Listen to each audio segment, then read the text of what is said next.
Yang Muhammad Bandar Tun Razak. Bismillahirrahmanirrahim. Assalamualaikum warahmatullahi taala wabarakatuh. Terima kasih Tuan Yang Ketua. Terima kasih kerana membenarkan saya menyertai perbahasan Titah Sri Paduka Baginda Yang di-Pertuan Agong. Hari ini merupakan sidang pertama selepas rancangan Malaysia ke-9 yang berakhir pada tahun lalu 2010. Dewan telah dimaklumkan bahawa 66.2%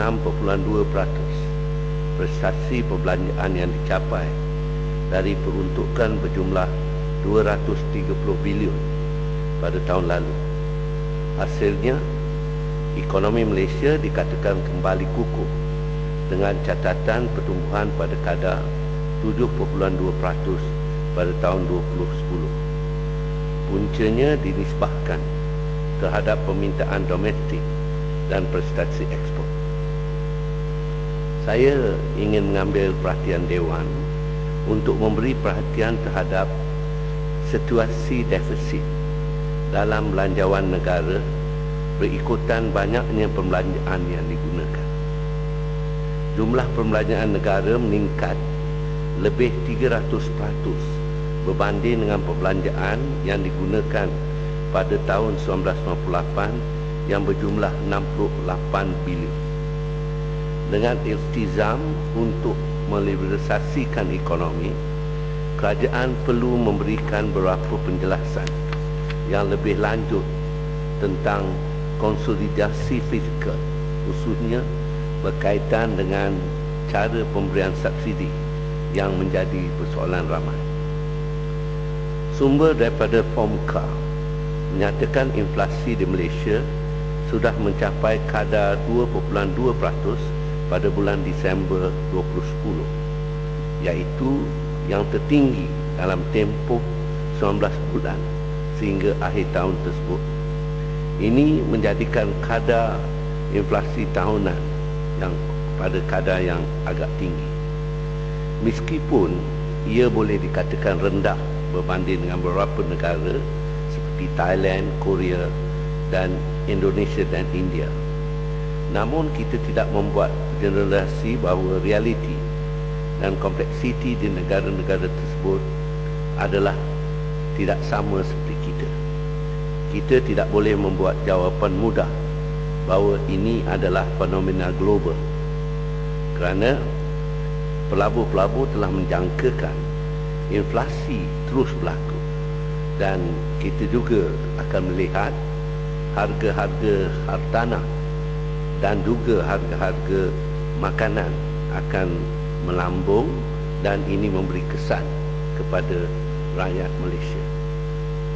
Penerangan dan perbahasan terhadap pelbagai media termasuk forum awam di seluruh negara dapat membantu rakyat menyertai dan memahami proses penting ini, dan ini perlu kita lakukan. Di masa ini juga kerajaan rancak menjalankan dasar ekonomi terbuka. Sambil ia boleh dipahami dari perspektif ekonomi, saya ingin menegaskan berapa pentingnya memberi perhatian terhadap 4 aspek yang dikategorikan lemah menurut Indeks Kebebasan Ekonomi 2011 bagi negara Malaysia yang dinyatakan oleh Duli Yang Maha Mulia Yang Tuan Agong. Aspek yang pertama yang perlu kita perbaiki lagi ialah kebebasan pelaburan. Aspek kedua ialah mengenai kebebasan keuangan. Aspek yang ketiga yang kita juga masih belum mencapai ke tahap yang tinggi, iaitu hak pemilikan dengan izin property rights. Dan aspek yang keempat ialah kebebasan dari rasuah yang juga masih di tahap yang kita anggapkan sangat rendah. Jadi dengan ini perlulah kita mengambil kira tentang beberapa perkara yang telah dinyatakan oleh Duli Yang Maha Mulia. Pertama, laporan daya saing 2010 oleh Institute of Management Development yang menempatkan Malaysia di kedudukan ke-10 dari 58 buah negara yang dilihat. Indeks daya saing global keluaran World Economic Forum menunjukkan Malaysia jatuh 2 tangga daripada kedudukan 24 kepada kedudukan 26. Dalam keterangannya, kejatuhan Malaysia banyak disumbangkan oleh kemerosotan kualiti institusi dan situasi selamat. Selain itu, cadangan itu meningkatkan daya saing negara ditunjukkan pada peningkatan sistem pengkajian tinggi dan penggunaan teknologi bagi menjana produktiviti. Tujuan saya membangkitkan isu-isu ini adalah kerana saya berpandangan bahawa kita mesti mengenal pasti apa sebab sebenarnya masalah ekonomi yang dihadapi itu dan apakah langkah-langkah yang perlu diberi keutamaan untuk memulihkannya.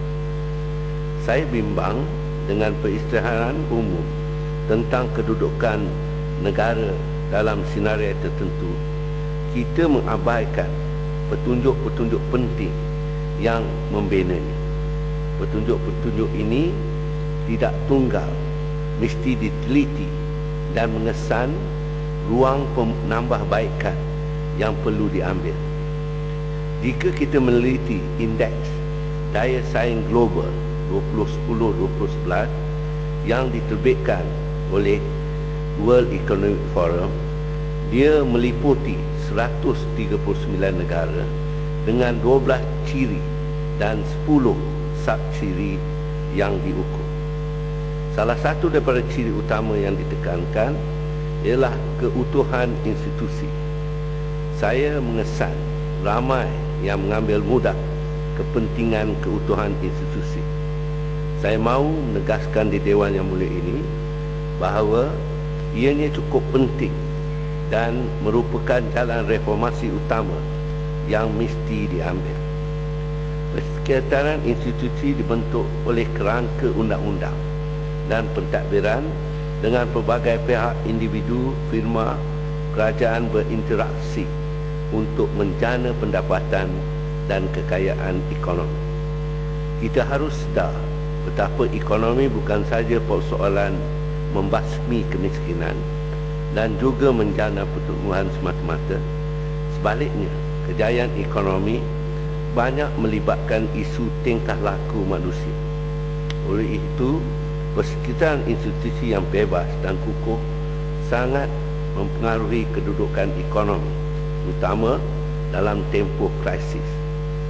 Defisit belanjawan yang berlaku di negara kita sedikit sebanyak menunjukkan kelemahan institusi yang terkait secara langsung dan tidak langsung dalam isu ekonomi. Kita juga mesti mengambil kira bukan sahaja angka-angka keluaran negara kasar, tetapi juga pendapatan isi rumah yang lebih dekat dalam usaha menjelaskan kedudukan sebenar ekonomi rakyat. Kita harus ingat ketika negara berhadapan dengan krisis hubungan kaum pada tahun 1969, garis kemiskinan pada waktu itu hanyalah sekitar RM200. Sementara garis kemiskinan kini telah melonjak lebih daripada 300% selepas 30 tahun peristiwa malang tersebut. Ya Omar, boleh sambung besok. Kalau saya habis, Teruskan. saya tak kejahatan pengurangan mendadak rakyat yang dikategorikan sebagai miskin tegar dari jumlah 44,000 ketua isi rumah kepada 100 yang dinyatakan dalam titah Sri Paduka Baginda perlu diperjelaskan kerana betapa kerana berapakah pendapatan yang diperolehi sebelum dan selepas? Apakah yang dilakukan untuk mencapai keadaan itu dalam tempoh setahun? Ini satu kenyataan yang mengatakan 44,000 isi rumah dari miskin telah dapat dilepaskan dari kumpulan tersebut kepada 100. Dengan sasaran itu, lagi satu sasaran yang penting untuk saya nyatakan di sini ialah 1.3 triliun pelaburan daripada 92% oleh sektor swasta dalam 12 bidang ekonomi utama negara. Ini adalah satu tumpuan kepada angka-angka besar dengan label dan slogan yang besar dan menarik. Tetapi adakah perkara ini dapat diperjelaskan dengan terperinci? Saya bimbang tumpuan untuk menjadi negara berdapatan tinggi dan tertumpu kepada keluaran negara kasar tidak mengambil kira kesenjangan kaya miskin ataupun dengan izin Gini coefficient. Pengabaian aspek ini boleh menggugat kestabilan hidup bermasyarakat apabila sumber modal mula berpusat kepada nisbah kecil manusia yang mengawal ratusan besar kek ekonomi. Sidang Dewan yang dimuliakan, hal ini merupakan kaitan rapat dengan persoalan daya saing yang lemah akibat pelaksanaan penswastaan. Kita ambil isu air di Selangor sebagai contoh. Akibat kegagalan pemimpin sebelum ini merekodkan pemilikan kerajaan, lemahnya perjanjian yang dibentuk, termasuk buruknya amalan perniagaan yang bersifat kronik. Rakyat dibebankan dengan kos yang tak setimpal. Kegagalan persatuan ini bukanlah baru, berlaku, bahkan sudah menjadi bahan ramai bahawa ia lebih cenderung untuk menebalkan poket golongan elit yang terpilih berbanding dengan usaha sebenar menjayakan projek berkaitan. Persatuan di negara kita masih gagal untuk menghayati semangat sebenar dasar tersebut, iaitu meningkatkan kelebihan persaingan, competitive advantage, dan menambahkan kecekapan. Dan sayangnya ia sekarang merupakan lubuk ketirisan serta rasuah yang berlaku dan sekaligus mendorong terhadap kegagalan daya saing yang diharapkan. Terlanjur ini, saya juga ingin menyentuh tentang mencela. Okey. Ini ya, Padang Serai. Padang Serai. Terima kasih kepada Tun Razak. Saya dengar Bandar Tun Razak sebut pasal korupsi dan juga ketirisan.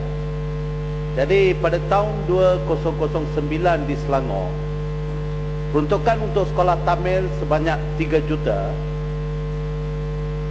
Peruntukan untuk sekolah Cina dan juga sekolah agama raya diberi terus kepada sekolah-sekolah tersebut. Padahal peruntukan untuk sekolah Tamil diberikan kepada beberapa NGO yang cukup rapat dengan exco kerajaan tersebut. Kemudian pada tahun berikutnya, tahun lalu, juga diperuntukkan 3 juta untuk sekolah Tamil, dan duit yang diperuntukkan untuk sekolah Cina dan sekolah agama raya diberi terus kepada sekolah-sekolah. Padahal sekolah Tamil ini sama, diperuntukkan 2 juta untuk NGO. Kemudian daripada baki 1 juta itu, 800,000 dibelanjakan untuk membeli, dengan arahan exco tersebut, membeli 240 komputer untuk 800,000. Jadi apakah tindakan yang diambil? Kerana dalam perbincangan dengan penasihat ekonomi Selangor menjanjikan bahawa tindakan tata tertib akan diambil terhadap exco tersebut. Adakah ini dilaksanakan di Selangor? Wakil MIC tu. Terima kasih. Saya terpaksa Tak kira, minta maaf pada Tun Razak, saya tak kira wakil parti mana. Kalau betul, kalau korupsi kita nak lawan, kena lawan. Tak kira parti mana. Ini ketua Laporan. cabang PKR Puchong sudah buat laporan Ya. polis. Ya, baca Ketua korang. cabang PKR sudah buat. terima kasih Tuan Speaker. Saya mendengar tentang kenyataan yang dibuat. Satu pembetulan, kita bukan memberi 3 juta dan kita memberi 4 juta, dan tak pernah dalam sejarah Barisan Nasional memberi 6 juta untuk sekolah agama rakyat, 6 juta untuk sekolah Cina, dan juga 4 juta pada sekolah India. Masalah yang dinyatakan oleh Yang Berhormat tadi ialah mengenai pengagihannya, dan kita telah mengaudit tentang jumlah pengagihan, walaupun kita perlu memperbaiki apa pengagihan itu supaya dapat terus kepada sekolah-sekolah. Tetapi kita jelas yang boleh dipelajari oleh kerajaan persekutuan ialah tentang value for money.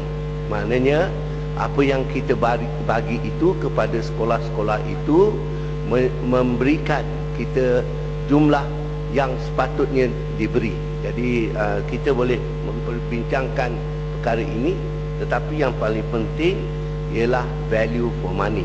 Maksudnya setiap ringgit yang kita berikan dan sampai dan juga mendapat barangan yang sepatutnya. Bukan kalau kita bagi susu yang harganya RM2 dan kita nyatakan harga RM10. Bukan. Ini bukan dibuat di negeri Selangor. Penjelasan sikit lagi Bandar Tun Razak. Sikit lagi penjelasan. Penjelasan, okey. Bandar Tun Razak, saya terima kasihlah kepada Bandar Tun Razak selepas jadi Menteri Besar Selangor ni banyak sumbangan-sumbangan kepada rakyat, institusi dan sebagainya. Tapi apabila Kota Belud menyebutkan janji-janji buku jingga sebagai seorang yang arif dalam bidang ekonomi, mengatakan negara akan bankrupt dalam tempoh 2 tahun kalau kerajaan Pakatan Rakyat Merintah Putrajaya, kerana terlampau banyak sumbangan kepada rakyat ni. Adakah dari sudut perspektif ekonomi ni betul pandangan Kota Belud mengatakan negara akan bankrupt dan muflis dalam tempoh 2 tahun? Terima kasih. Terima kasih banyak.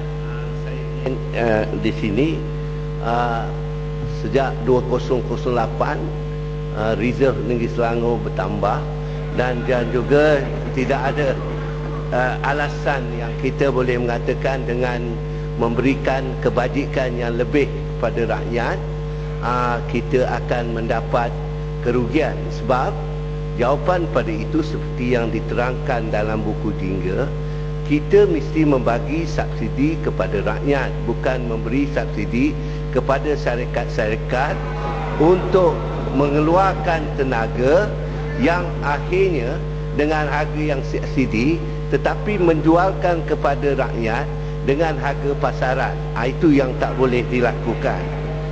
Jadi saya ada 5 minit. Saya hanya nak menyatakan di sini bahawa Tuanku Duli Yang Maha Mulia Yang Tuan Agong telah menyatakan sejumlah 29 bilion pelaburan asing yang telah didapati oleh negara Malaysia, dan menunjukkan pembangunan ekonomi Malaysia. Tapi apabila kita teliti angka tersebut, terdapat 50% daripada 29 juta ini, 29 bilion ini dari 2 negeri saja, iaitu Selangor dan Penang. Jadi ini untuk pengetahuan Dewan, dan juga dari 18 bilion yang dilaburkan oleh pelabur-pelabur dalam negara Malaysia, 25% daripada 18 bilion itu datangnya dari negeri Selangor.